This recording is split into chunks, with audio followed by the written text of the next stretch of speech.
I mean, you and Jamie, I think, are super good about that with taking all these like classes. It's what is it, a community college by you Yeah. guys?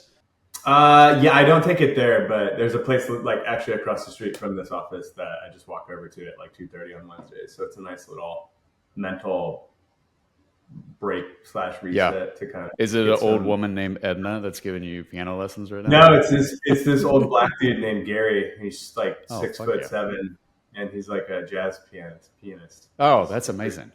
I And he's love kind it. of like a dick. He Yeah. says shit to me Yeah. a lot, which kind of makes it funny to me. Are you past chopsticks? Like, what are you on right now? Like, what is a piano I'm just lesson? learning to read the music, so I'm just playing pieces of like all types of songs. But yes, I'm a little bit past chopsticks, just a little. Yeah, yeah, yeah. All right. So it at least keeps. I would imagine. I mean, it's like anything in the beginning where you're a little bit like, yes, I You know, want to you learn learn. this, but also this is mind numbing. It's just hard. It's just hard. You know, you learn the one Yeah. hand, and then you learn the other hand, and then you learn to play with them both in unison, and then you learn to play on the other part of the piano, and it's just like this whole little like, it's like anything. Well, dude, I appreciate you jumping on this, man. I had hit you up. I just saw you and your wife Jamie. You guys were in New York when Lex and I were there. And obviously we know each other through our wives and Alicia, then friendships through all these ties. But All of it. yeah, I think the cool thing, and we were the reason bringing up New York is we were talking about this when I had the bar, and you have this independent hockey publication magazine, Crease, that you've been champion now. How many years has it been since you kind of like started the magazine? So it's Yeah. been, I think we officially started the idea would have been in 2018, but I don't think Mhm. the first one actually came out until the beginning of the next year. And then the next one came out like 2020, right when that started. And then from Yeah, there, fun time. I just sat on my hands Perfect. for a few years. Yeah. Yeah. So I wanted to restart it. I just launched the third one, which is essentially like kind of redoing it. Which is awesome. I like that. That's That awesome. was kind of like, at least in my mind, because we were talking about it, and you had mentioned again with the third one coming out, and I was like, I think it's such a. It's first off, it's like a very cool thing whenever I find somebody that's creative and they have a passion project that they're just trying to champion. And I mean, anything from the ground up is a little bit of against all odds sort of thing. Like it's your baby, it's grassroots. You're trying to grow it. But then with you guys doing your third issue, and like you would kind of just talk about, you had a little bit of like a departure from your first and second and third because of COVID and all that stuff and just timing. But I think it's rad, man. I'm always even like interested with that. So I know you grew up playing hockey, correct? Yeah. Where did the idea, like, where was the genesis initially for I want to start this magazine? So I played hockey until like, you know, a young teenage. Sorry, there's a train going by right now. Like Love it. yeah, it's really close to the train tracks. I'll find you. So from hockey, basically, when I was young, I went to into skateboarding. I'm in Southern California. I'm on the coast, so it's like we have Yeah. you know this sort of unique DIY culture because skateboarding and surfing was such a relatively new activity in regards to like media coverage and how it's presented. Yeah. I mean, I always loved reading through skate magazines. And then when the internet kind of took over, I loved watching the videos and stuff and reading through the articles on there. I just started thinking about like, how could I bring the skate thing into the skate thing? How could I bring what I liked about, you know, being a creative individual, what I liked about that creative DIY side of skateboarding that we grew up, you know, in. I was pretty invested, and shine that sort of same like spotlight onto ice hockey because I think hockey looks really cool. Yeah. You get to kind of step like a superhero, and the movements are cool, and you go fast, and like it's it's kind of like how I kind of look at skateboarding. It's like exciting and it's loud, and yeah. And so I was like, how do you get the side door approach to looking at this sport that I like a lot that's like kind of lame and like old white people would talk about it on ESPN. Right. Yeah. So was how this? do I like get some culture into it? It was Yeah. like, were you initially was the idea of like, I just kind of want to make something cool for myself. Like this is just a one-off little relic. I just want to do this. No, I mean, No? I wanted to do it like I initially was like, this could actually work. I started reaching out to people, and I got responses. I have a lot of had a lot of connections in Canada through my job, and they're all Yeah. cool, like-minded people in the surf skate industry. So I was like, hey, you guys like hockey, right? You're Canadian, and almost all of them were like, they were like, Yeah. yeah. So I was like, oh shit, okay. Do you guys have any friends that like take photos or are doing something interesting within hockey? And I started getting like a few responses that were like, were pretty, eye-opening, like an article based in a mine shaft outside of Ottawa we did, where there's these cool photos of like guys in a cave, and the cave's flooded with water and it's all ice, and it's insane. So I started getting leads. Whoa, that's sick. Yeah, I started getting leads, and I was like, all right, maybe I could just like do this. I think I wanted to do it like twice a year at the beginning, and then I was like, you know what, Yeah. maybe after I first got into it, I was like, maybe this is a once a year thing. But I did want to do it like as a regular-ish thing that could sort of blossom into whatever it blossoms into, because I know, I was in the industry of like storytelling through digital media creatively, and I know that my magazine is like a dumb business plan. Like selling a magazine in a day when no one buys them anymore. Had you had experience in like print publication or no previously to this? Yeah, I did some stuff for like catalog work and stuff like that. Nothing like journalistic, really. Right. But I had done some work, blog stuff that was sort of more storytelling that I always gravitated towards too. It was fun to do. Yeah, I was like, maybe this magazine I could turn into like some sort of brand. It could be cool to have some hockey players who are like-minded, who it turns out there are many of them out there. Be interested in, or be able to kind of represent their appreciation for hockey without having to wear a Bauer Warrior CCM hat, or Right. bring some of my sort of fashion-ish, like kind of streetwear, I guess, kind of vibes into it. You're reaching out to these people. You're starting to get like some inklings of folks that you'd said are other photographers. It sounds like some of them are potentially writers, journalists, like any of that. Yeah. They're what? They're just kind of in good faith sending you samples of their work, and it's these things that then all of a sudden you're getting exposure to, and the wheels are turning in your head, and you're like, oh shit, like then you're acting as a creative director essentially, right? You're like, oh, I could like take this story and pair it with this, and is that kind of the genesis for how you started to craft your first issue? Yeah, it was just friends of friends, and just being like, hey, I'm not going to pay for this, but do you want to? I'm going to put this together. It costs a lot of money to put the whole thing together in the beginning, right? Those stories and images weren't really going to go anywhere other than these people's cool Instagrams if they had followers, or if not. Yeah. It was just something that they did because they were a photographer, right. or they were a director that shot photos on the side or whatever, wrote story, or crafted some sort of ideas around hockey that were like not typical NHL story kind of stuff. Yeah. Like, it sounds like it's a little bit more like long form kind of creative. Again, you got fucking ice caves where people were skating and playing games. Like, yeah, that's not going to necessarily end up on maybe a 30 for 30. I don't know. And it's not that ESPN wouldn't cover something like that on a blog. It was just, that was going to be my kind of scope for the whole thing, would be right. Like, not just this random cool thing we think about. Like, there's probably a lot of this shit happening. It's a big enough sport. How do we find it and tell it like I see it, and to speak it in a language to an audience that I normally would gravitate towards, and consume content from, how I would like to consume content from this age of like these cool podcasters that we have, and these cool. I mean, there is a lot of like niche magazines too in Europe. Yeah. It's kind of more of a thing over there, that they still like appreciate that holding it in your hand, buying the cool thing with the cool paper idea. Right. I love it. Yeah. So there's I'm an instant gratification person on so many levels. Yeah. Like for me, I don't know, there's something still like really cool. And I honestly, with the way, like, whether it's fashion or anything else, I feel like kids are kind of into that again as well. It's like cool to have a camcorder. Yeah. Again. Yes. The shitty digital camera is like making a comeback. It's crazy. I was at a concert recently and saw that, and I was like, "What are you doing? See, it's your phone." No. Yeah, there was the booth when we were at Dumbo. They had the Dumbo flea market, and there's just a vendor. All he's selling are just shitty Fujis or Kodaks or whatever. And there's just like a mob of children. Yeah.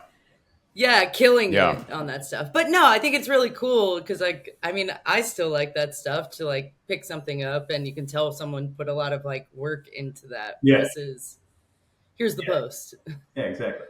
When I was in Montreal, sort of like in this Genesis stage, still I hadn't done it and put anything to paper yet. But there was even in Montreal, they had like some stuff that was like, I think it was maybe like soccer and like coffee related, like in a cafe. So it was, I think it was half in French, but it was cool they had a cool little stack of magazine-y, cool, maybe more local kind of culture-y stuff, and then like some fashion shit. Fashion magazines kind of still exist in their way, just because I don't know why they just they're still a thing. Yeah. A lot of fashions in Europe too, and Europeans, like I said, sort of still have this affinity for it. What was so you released your first issue? What was like the reception that you seemed to get? It seems like you got a pretty good positive like gut check initially from folks when you were floating out the idea. You released your first issue, you put all the time and energy into it. Was it well received? Like how were you kind of measuring any sort of success for it? What pushed you into going into number 2? Was it just more out of like self-discipline and I just want to fucking do this? Or I'm just curious like how that kind of came about. I got a decent response from people I gave it to for free. And people, orders trickled in, I guess, and my very low following count. And then it did get some distribution in Europe. I had it, the first one I had it printed in England. So there was some distribution in some of the not local to England. Well, yes, it was in England. And then, in Germany and a few other places that it was placed over there. But I had like some interest. Yeah, so I had some interest there. That was just by way of the printer had like some sort of distributor connection. Yeah. Nice. So I got rid of a few hundred of them that way, which was cool. But then, so I showed these guys that I had met at an action sports streetwear trade show that used to happen called Agenda. I don't know if that still happens. Complex Con now, I think they took it over. Yeah, I know that. And so it was like this thing you'd go to every year. I had to go for work, and I hated it there. It was just nuts. But I ended up meeting through some friends that there were dudes that did a hockey brand, it wasn't necessarily the same exact kind of person I was trying to reach, but they did like they had a unique looking, line of, it was mostly clothing that was sort of representing how they looked at hockey as kind of local. So they were from Orange County guys. Yeah. But they made it in tight with a guy that played for the Ducks pretty quickly who was into it. And it sort of had this it was sort of like this East Coast hardcore vibe, graphic vibe to it. There's some the 80s and 90s guys with X's on their hands, kind of like that, like cool collegiate font, like black and white image. What, X's on their hands like vegans? Isn't that what their thing? Isn't that what vegetarians? It's like straight edge guys. Yeah. Oh, it's straight edge. Yeah. I don't think all those hardcore, that whole scene was straight edge, but it was definitely like vegan folks. It was. I don't know if they're all vegan. Yo, we're so vegan. It's crazy. Don't drink, don't smoke, don't fuck. Yeah. Exactly. Hard ass vegans. But anyway, so they had this hockey brand. This is called Violent Gentleman, and I sent it to him, or I gave it to him. No, I sent it to him, and later on, I was like, oh yeah, these hockey guys might like this, and I just sent them a free one. That's what I was doing. I was just sending free ones to people who I thought would be into it, and they were like really into it very quickly, and they were like, this is exactly what hockey needs. And I was like, yeah, I know. That's why they made it. And you're welcome. Yeah. That's it. Done. No, but he was really into it, and they were super enthusiastic about it. And they were, and he just I think this is kind of their brand in general. They just throw spaghetti and they do stuff, and they're pretty successful with what they do. They just move. They just make moves and they go with stuff. And so he was like, yeah, I'll talk to my friends, but what if, we helped cover the costs for the next issue of, whatever that would be, and like help figure out like how to ship it out. Like we have a warehouse in Orange County. Yeah. They had been around for a while at this point, and they had like a legit warehouse with like, packaging and the truck shows up every day at 3, the UPS guy, right. and that kind of thing. And I was like, yes, that would be great, because I had taped every box and stayed up until 2 a.m. writing in Sharpie the name that I got through the Shopify that I have to pay for every month, and the domain. These costs are kind of adding up. Yeah. And so they offered that, and I was like, sure. And so we kind of went in together on the next one. Number 2. And on number 2, second issue, which was, I don't know, maybe probably like a year after the first, maybe a little less than a year after the first one, we got it through. How are you figuring out for like your first issues? How many articles that you actually, or not articles, how many copies of the magazine that you wanted to make? Were you just blindly being like, I'm going to go make 1,000? I just blindly did it because, if you didn't make enough, it seemed so expensive for each individual copy. Sure. That if you did, so I was like, I figure I'll give away. I think that's what I said. I think it was 800 is what I did. Yeah. But I think I said, if I can give away, 400 of these max. Like that's kind of an insane number now to think about it. I don't think I would give away 400 of them now, but it's a thing. So I was like, if I can give away a few copies to, that would be however many hundreds of people. If I could just maybe get to that point, then I could maybe sell 400. Yeah. I don't know. It wasn't good math for sure. You're just like, this is kind of your scheme for how do I garner an audience? Like, how am I going to get this?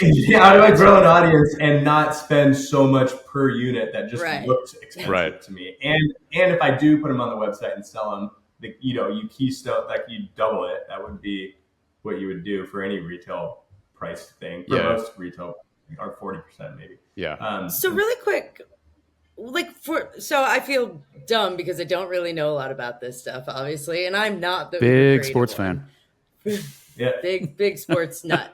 But no, but I think this is cool. But I'm like, so, and I'm sorry if I'm like misunderstood. So, were you selling all of it online, or were you trying to sell it to like a particular place to buy it? Oh man, I called like stores. Yeah, okay. Yeah, I emailed stores. I hunted. I was like.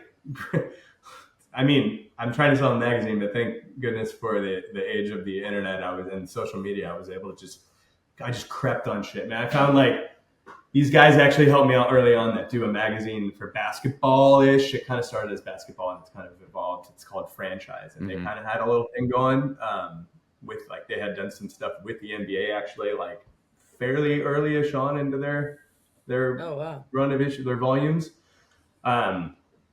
And they both worked at Apple, and so I just hit them up, and just somehow they answered my phone call, or they took a phone call with me. Yeah. And we talked about stuff, and I just kind of like asked him how it went, and he said, distribution's hard, but here's a number of a guy, and like here's another place that kind of worked out, and I started calling those, and so I was able to get rid of quantities, but that was sometimes as low as 20, but sometimes as high as 150 or whatever it was. Oh wow. Yeah. And so that was sort of a thing that I was like, okay, this could work. I could get distribution. That way I could just print a bunch and then send them straight away where I never saw them in my garage. Right. Up. Yeah. And then I could try to get in bookstores and stuff, which turned out to be super tough. Yeah, I was going to say, that sounds like it would be kind of a pain in the butt.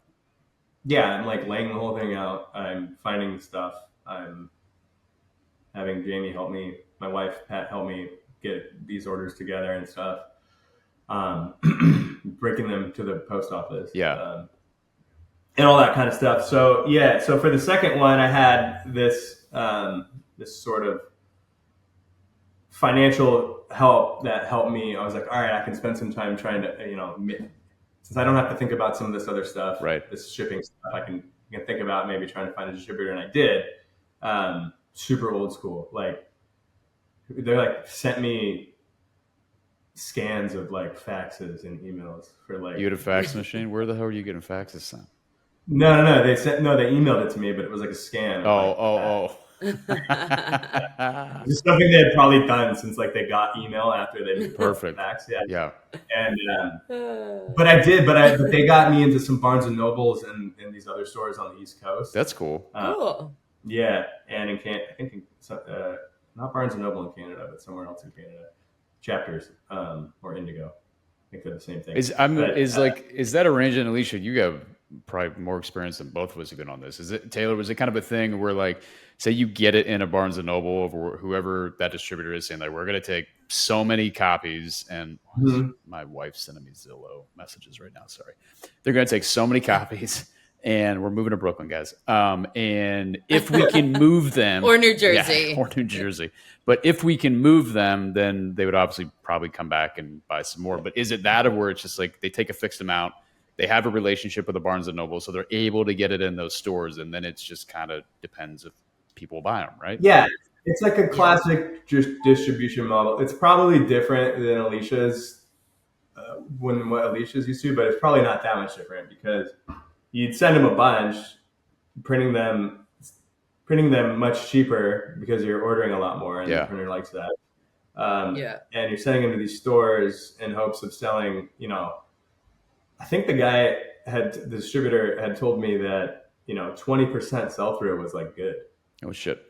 Oh. Yeah, and so if they took returns, basically where they just rip off the cover and throw them away, which is like that's the model of the magazine since like I don't know however long in the 80s. Wait, what is it? They rip off the covers and throw them away? What is that? Yeah, I don't know if you ever skated behind Barnes and Nobles growing up, but there was always a dumpster full of magazines without covers. No way. Yeah. What is that? Wait, that's Barnes and Noble themselves that's just ripping covers off? Yeah, I think any store that kind of like has a big magazine rack. Okay. So, all right. So well, this is just like, you didn't sell it in the allotted time that for it. Yeah. And so you rip the cover off and sell it so no one can grab it. And I don't know why you do that. But basically that means it's over. And I guess the model back in the day was you'd try to just get as close to the cost as you could of printing to break even on that or do better. And you'd make it up in advertising. In the magazine, which I didn't do a ton of advertising. I just like kind of did. I got a couple of people involved, but it didn't really. Yeah. And I was going to ask you even about that. Even if you're trying to selling ad space within your magazine, is that going back to you just kind of cold calling folks and saying like, "Hey, I have this product. I think whatever your business is would really align with our readers, and would you guys be interested?" And yada yada yada. Yeah, I only did. I think for the second one, I only had like 2 ads in there, and it was just a clthing company I worked for, and then the partners ran at Bell and Gentleman put an ad in there. They were already picked, but I didn't even charge them anything for it. So that's kind of like the model of the magazine distribution. So it was rad. I got in Barnes and Noble. And I sold 2,000. Barnes and Noble took 2,000 or something of them, like a lot, maybe more. But and it turned around. That COVID and pandemic just happened, and the stores closed, and so I never really got to see how well or not well they did. They did have they had a 22%, which was more than the 20%. Yeah, or 80%, whatever, less than an 80% return rate, which is how they do it. On that first one, in the first maybe month and a half, I think it was only on the shelves for a month and a half. So it was super promising. It was like, oh shit, people were into it. And I had people email me through my contact page on the website. Hey, I saw your magazine in the store and it really spoke to me. It was cool. Probably a lot of guys similar-ish to my age and into creative stuff. That is cool. Yeah, and so it was cool. So that was definitely something I was thinking about through the distribution angle, like getting it into these local stores. It was at MoMA PS1 in New York that I wanted to go to, and some of these cool bookstores. Yeah, it's nice when you get a little pat on the back. I mean, Yes, us creatives are sensitive Sallies, man. Like we need people to it be like, was. what you did People is wanted, good. That's always nice. yes, and then I mean, I had typos in there. I saw like after and stuff. Like it was crazy. I don't even. I look at it now and I'm like, that's trash. But it had cool content in it. It had. Yeah. I did a big piece with Charles Schultz Foundation with like a bunch of Snoopy stuff, and that's super cool. They worked with me on like their curator for their museum worked with me on an article, and so yeah, it was definitely like, the arrows were pointing up as they. And you're just reaching out to folks. Like there's no, so even the Charles Schultz stuff, that was just you being like, I got a cool idea. Let's see if we can put a hockey stick in Snoopy's hands. And you reached out and they were like, we have this program. No, he was a hockey player. Famously, Charles Schultz was a hockey player, and he has a rink in Northern California that he built in the town he lived in because there wasn't one. But even that, you didn't have a contact with him, did you? I think I did through some licensing company that I had worked with. I think I did actually have oh, you know what? No, I didn't. It was my friend Spencer Ramsey. That's how I did it. He is in the Cartoonist Society of America. I don't know if that's actually what that's called, but he does a lot of he does a lot of like random little political-ish of the time, like commentary, social comic drawings and stuff. Yeah. It's not really his day job, but he does a lot of it. And he has like a little following. He's awesome. And so he's actually officially in there. And I asked him, I was like, hey, you're in the comics thing. Peanuts is a comic. Yeah. Is there any possible way you'd have a connection? And I think he just asked someone he was close with who's been in that thing for like, he's much older. And he was like, yeah, actually. And he gave, I don't have her name, but he gave me an email, and they were actually, they were like, cool, you want to talk about the history of our founder and our product for free in a cool little thing? Like, yeah, we'll give you a couple hours of our time. Yeah, that's great. And you got rights to use again because you had Snoopy on the cover for the second one, right? I got the back door access link to every Peanuts newspaper comic. So cool. That's that was really archived well, thankfully. I was able to like search hockey and a bunch of stuff came out. And so I picked and choose from there, and then I flew up to their anniversary, I forget which anniversary it was, of the rink, and took some photos and talked to the people and went to a panel and did all this stuff. It's really cool. That's rad, really man. Cool. That's awesome. Yeah, I think it's great. I mean, again, it kind of goes back to what you were saying. You're scrappy and you enjoy this kind of DIY culture. It's like I talk with like young creatives all the time, and there's a little bit of, I think people, again, they expect opportunity in certain things just to kind of hit. And I applaud whenever there's somebody that just is a little bit more aggressive and can kind of say, no, I don't know how I'm going to go about this, but I have this idea and I'm going to go pursue it. And I'm going to kind of put myself out in vulnerable situations. You could have 100%, like you said, people aren't returning phone calls, not emails, or telling you you're crazy, but like you did it and you had a lot of success of having positive feedback. Yeah, the opportunity does fall in your lap if you try a little harder. Absolutely. Yeah. Yeah. So I think it's great. Yeah. So it's been the whole trajectory of the idea moving into COVID was pretty positive, and it was pretty fun. Yeah. Not a lot of most of the people I emailed with some sort of, can you help me? I saw your photo on Instagram. I saw your blog. You want to do something with me? Most people did actually email me back. Yeah. And a lot of people, I mean, the first 2 issues had, I think, 8 articles each in them. And so 16 people emailed me back and wanted to do it. Yeah. And maybe, the same amount of people probably emailed me back and said, I'm busy, or maybe next one, or whatever. Like, no one was really like dismissive of the idea. Everyone was pretty cool about it. Yeah. And people, I think next one, you're like, hey, it's me again.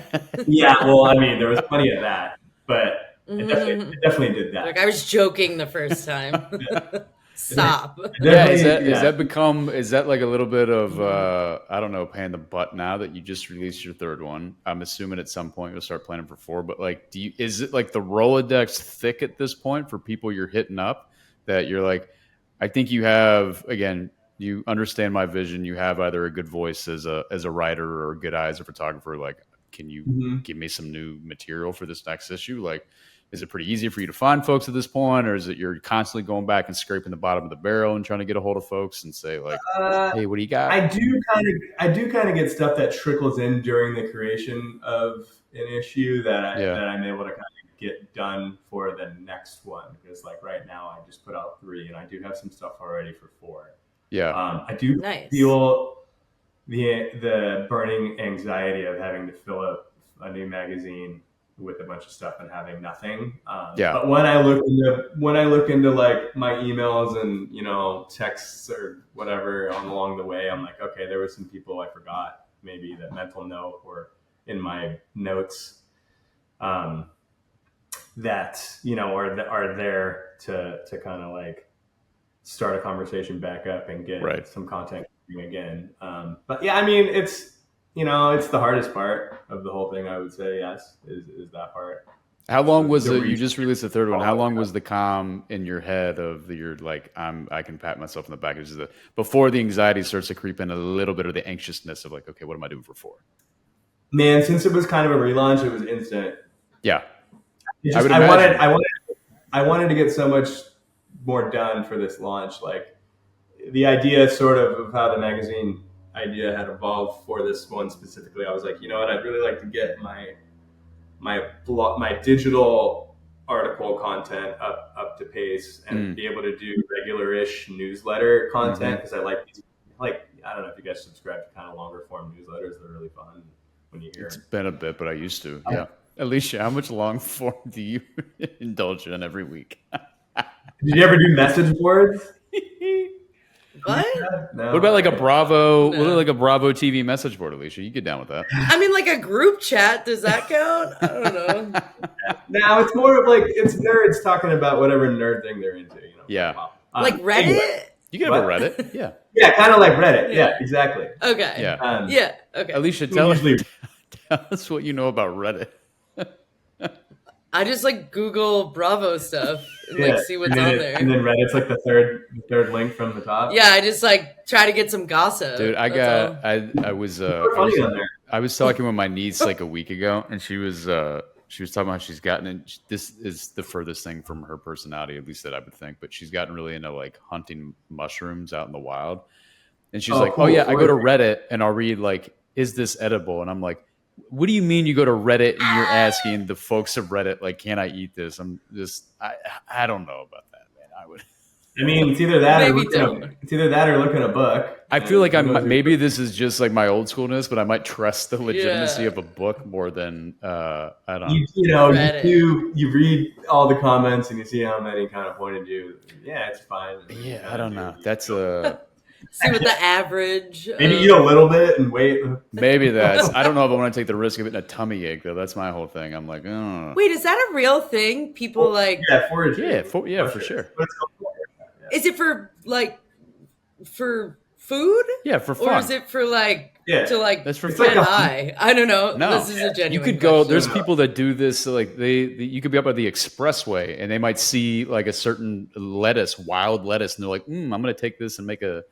I'll send you some shows after this, Alicia. There's some, Dude, guys, I'm the worst. I'm the most basic person. I'm just gonna go to the store and just buy it. Yeah, I think that's. That's my move too. But I can appreciate the effort on those folks. But don't call me when shit hits the fan because I'm useless. Actually, I've been wary on posting to Reddit. How's it been working with your wife on this? She's gotten more involved over time, right? Yes, she has. She's not the biggest hockey fan, she'll admit, but she is a Kings fan because, we've done a lot of those. You're married to a Kings fan, so. We went through the Stanley Cup years and stuff. But yeah, she's helping. She's a good facilitator. She's facilitating a lot of the marketing stuff. Putting together these little plans that we have and like trying to make everyone stick to them and see, how we can kind of do better. Less work, a little bit better on what we're capable of since we have full-time jobs. But yeah, she's been very helpful with it, and she's into it. It's like it's different. I wonder what it's like to like help in that you being able to use skills that she has just from her career into a passion project that she ultimately isn't like attached to like I am. Sometimes I sort of she's not passionate about. Yeah, I'm always worried about I'm always worried Yeah. if I'm doing this in the right way, or if I'm hockey enough or too hockey or whatever, like that kind of, right. Is this too artsy? Am I only get this? So she's kind of more on the. Yeah. Is that like is that a big risk for kind of that like subcultures thing? Is it some people are No, because it's not, because it is a subculture. You can kind of just be authentic and do how you. And if you're consistent enough and you keep doing it, then people know that brand as that guy that they know. Yeah, and it's fine. Consistency is king. Yeah. People are into that. Nick. Yeah. That's what I'm preaching to Alicia about. Consistency is I'm king. realizing I'm the worst. You are like, the more we keep talking every podcast we do, I'm like, I am terrible at being consistent. No, you're awesome. Don't read enough. No. Hold on. I love the barometer is in terms of like our venture with this, and it's not consistent. Then it goes to not read, which is I don't read enough. Issue. I don't pick up magazines. I mean, yeah. I watch a lot of TV. I mean, yeah. Which, Jamie's super creative, and her and I spent an hour on the phone drunk. Last time I was in San Diego, we got home from the bar and decided to talk about Bravo on the phone instead of going back out and meeting. Yeah, so we got that. You watch Bravo with your wife? You can be both. Yeah, there's just like an energy that comes out of the TV when those shows are on that I get. Just yelling? You don't dream of getting on Summer House, Taylor? Yeah, maybe Dude, it's so good. Maybe it's like a trauma thing or something, or it reminds me of just like if your family's fighting or something. I don't know. It's just like you're like, no, I don't want to get yelled at. Do they have families fighting on that network? I feel like it's just a bunch of beautiful people in fictitious homes that are fighting. Yeah, they fight on Vanderpump. Is that not Bravo? Yeah, that's not a. Yeah, is that a that's family? Bravo. I thought that was just like people. I've never seen it. Lex described it to me. Is it people that work? Well, for someone's business? Yeah. Some of them are in families. Yeah. Yeah. It's Real Housewives of Jersey. There's a family. Okay, there you go. Mother and sister. They don't talk anymore. That's fair. But let's not. Yeah, the Kardashians, like I mentioned to you, Nick, when Kardashians are just like, it's like watching retired people figure out what they want to do that day. I can't deal with them. I don't get into that one, so that's like the one I like draw the line. My wife does. I'm not interested. Yeah, she loves them. My wife. She loves them. So back with Crease and with the magazine, because I am curious, and like you hinted at it a little bit earlier, Tay, obviously, again, from kind of the culture that we live in right now, this like fast consumption, everything's digital sort of thing. Mm-hmm. Have you found that like you're still able to like carve out, and it sounds like you have, but like a pretty decent market for people that again are willing to, at least at this point, kind of put their phone down. They want to have something tangible. They like, again, that DIY kind of spirit. There's like, there's obviously love that you have for creating it that I'm assuming that people connect with. Like, is that you've been able to kind of find a community so far that you feel like you're starting to carve out? Yes, I have. And, the fact that I was able to get at one point, which, we'll be working on this next one for some sort of distribution for the next one, that these bookstores did think it was cool. That these bookstores that I think are cool and have these cool, often European magazines, some of them are based here, Apartamento and The Gentlewoman and Interview Magazine. I think Interview Magazine is based in New York. That's old magazine that's still kind of, people like to have this stuff they go to these stores to buy, even if it's just to buy these things to put just on their coffee table, just to flip through. Sure. When, they don't want to pick a phone or whatever. Like that's sort of what a magazine like mine is based. It's like the I guess who you're selling it to is that type of person now. It's not really someone who's like looking forward every month to something in the mail to tell them about what's happening in hockey. It's more of like this unique, interesting thing that I want because I did grow up playing hockey and I still like it, even though I don't play anymore. I'll watch the finals of the Stanley Cup and I have some disposable income now and I have a cool apartment or house and I want to put cool things on the desk and tables, and Yeah. I went to this store and got a couple books and saw, oh shit, there's a hockey magazine. Cool, I bought that. That's like probably a big chunk of the kind of like the audience that you have. Yeah. I mean, there is people who like want to read the thing and go like front to back right when they get it. Definitely, people message me different types of things like that. And then there's like the artsy person who just likes cool photos printed on actual paper and not on their phone. Yeah, and is in that kind of part of it.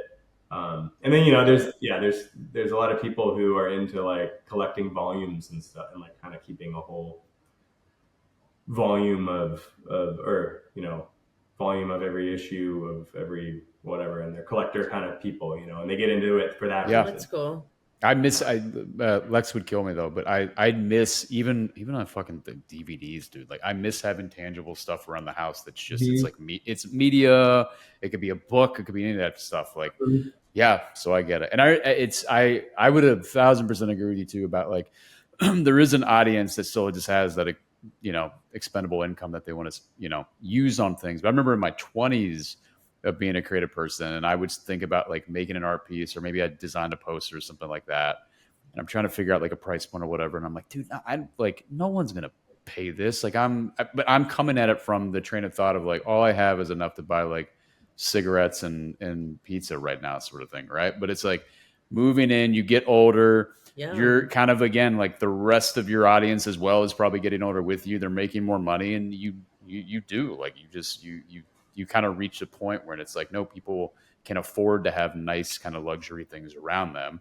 And so if you're able to produce something like that resonates with them, you're like, absolutely, there's a market for it. And the price point is kind of, it's like a moot point at like a certain degree. And specifically magazines, there's just not that many of them around anymore, and a lot of them don't, their cadence isn't like monthly anymore. So it's kind of like, I'll buy this every few months, and like I like this kind of thing. And then too, it's also like kind of a good gifty kind of thing. For sure. I'm curious to see if I'm able to get one out. Like, the timing for the next issue 4 would be like the beginning of the next NHL season, so like October-ish. So like I think there's like something to be, there's something there too. Like it'd be cool to give a young person who doesn't have a disposable income and isn't sure how creative they want to be in their life, and you get that in front of them, and they're like, wow, maybe I'm kind of a jockey kid that likes hockey, but maybe I'm a little more interested in this cool photo, for sure, or this that they talk to that likes hockey or whatever. Is the cadence of, because again, of how much time you have to put into it, because again, it's not just a Sports Illustrated. Like I said, this is like a piece of art. Would you ever be able to like monetize it from like a subscription based service, or it's more of like, no, we don't really want to put hard dates, and it's kind of like, again, we want each of these to be their own unique little thing, and not to feel like we rush something out versus we're like super happy, and maybe again the cadence is twice a year or something like that. It's the first thing you said. Yes, it's kind of like, let's get it out, and I would like it to be twice a year. I'm being recorded right now, so I'll be able to stick to it, right? Twice a year would be like the goal for now. I think eventually doing, if this were to work out, and one of Jamie or I would be able to like go full time into it, I would think 4 a year would be there's enough stuff out there I could find if you're spending more time looking 4 times a year. And I think it would be, what some of these kind of niche magazines they'll do like it's a subscription model, but it's not so much like you get your coffee from Amazon. It's like buy the next 3 issues at a discounted sort of rate, free shipping or something. Like if you commit to buying the next 2, 3 that aren't made yet, we'll eat your shipping. And it could be a good, I would like to do that. I would like to get there. That's like on my whiteboard over there. It would be something that you could gauge, kind of like, it would be a good gauge indicator of like, interest too, like how, and it's a giftable thing as well too. Like someone could buy it for someone else.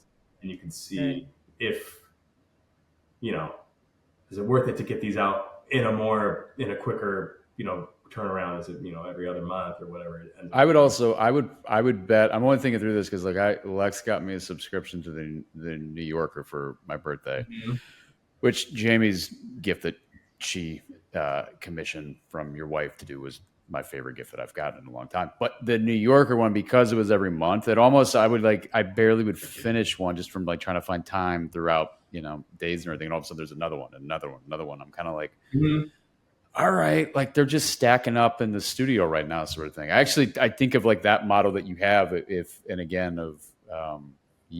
you showed me one of your issues in New York and everything. That feels much more fitting. It's kind of it's that unique little gift of where you're kind of anxiously anticipating it, and then if you would get it because the issue's released, and you're like, oh, I can take time and really kind of enjoy this, and it's not just they're not piling up in the corner, sort of thing, Yeah, and it would be like a $60 commitment rather than, well, I guess traditional year-long magazines. They're probably around, yeah. It did get pretty cheap at super cheap, yeah. But even $60, knowing you're going to get 3 things from it, and it is a nice little surprise in your mailbox or whatever. It seems like something that I think it's something that the people who buy Crease, who have bought Crease, would be into. And there is this a part of the audience does have this kind of pride in supporting a smaller project around a sport that they know doesn't get as much love because the other sports are just, it's just sort of, it's the fourth popular sport. And I don't even know if it's going to be now that soccer's getting so big in the US, So yeah, there's this sense of pride of people who would be like, yeah, I'll put up some money to keep it going kind of thing, Right. Support it going. Yeah. I had two final questions. Sure. First off, anybody that's a young gun that kind of has a similar passion, similar to yours, they're looking to start a thing. Yeah. You've gone through 3. What would be a golden nugget of advice that you would probably throw out to somebody that's looking to just get, it could be a zine, let alone of a legit magazine, but they have kind of the, blog or something. Yeah. Anything like that. But it's within kind of that lane that you produce Crease. I guess the consistency is key kind of thing. I would try to just, even if you're putting out, let's say it is a blog, and you write 2 paragraphs about what you thought these uniforms that they wore, these 3rd jerseys that they wore in Tampa Bay, and spend a good amount of time making it very, wholly you and how you think about it, and do some research into making it interesting, making it different than what The Athletic or ESPN or whoever, Bleacher Report or whoever would write it, and just, even if it's short and not, if you compare it to those other media outlets that are gigantic companies at this point, even if it's short, just do your best but do it a lot. Just keep doing it. I like that. Do it and try out different ways of doing it, but stick to doing it. Like I said, the authenticity thing. If that's how these guys. I mean, that's how what's it called? Bench. Barstool Sports. Oh, Barstool, yeah. Yeah, they started as a thing that I'm doing, basically. But it was kind of more of a fratty, kind of guy thing, and they were talking shit on, taking the piss out of each other and the teams that they liked. I think it was a New England thing at first, but they just they did it, and it ended up becoming bigger as a blog. It was like a few pieces of paper folded. It was a kind of a zine thing. Yep. I believe. And and then into a blog, and the guys just kept doing it. They had jobs, or they were in college, or whatever, and it took off. Yeah, but they kept doing it. Yeah. There's Dave. Plenty of blogs that come and go, and Dave is there's plenty of blogs that guys keep doing it and they don't take off, or projects and they don't take off. But I think that's probably the best indicator of. I think it's great. Leisha and I were just talking about this the other day, though. There's a little bit of, again, you have to put the time and energy to see if a thing's gonna be a thing. like, and it may not, but you never know. That thing may not be a thing, but then all of a sudden it opens another door for you, and then there's this other thing that you then have an opportunity to, go explore and do. So I think that's great. Are the Oilers, are they going to get one win in the Stanley Cup right now? Oh yeah. I have to do the start game from the beginning, so I don't know. I haven't been watching it right now because it's on right now. I haven't watched any of them, but I just keep obviously just like checking. There's a game on right now. Yeah, but with the smart TVs now, you can start from the beginning, which is nice. You're not nice. What is it? TiVo? No, what was it when you used to record stuff? It was TiVo. Yeah, it was TiVo. Yeah. I don't have TiVo. Do you have a TiVo, Alicia? No, but I do have a DVD player. Oh, we've talked about it. And everybody made fun of me. Like they came over around the holidays or whatever, and we were like doing gingerbread houses, and everybody wanted to watch Just Friends or the ones? Mm-hmm. Yeah.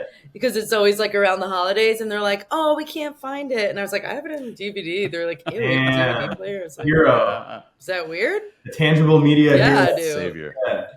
Yeah, I like saving grace, man. Keeping you guys alive. I love it. I don't know if the Oilers are going to win. I would. I mean, I don't know.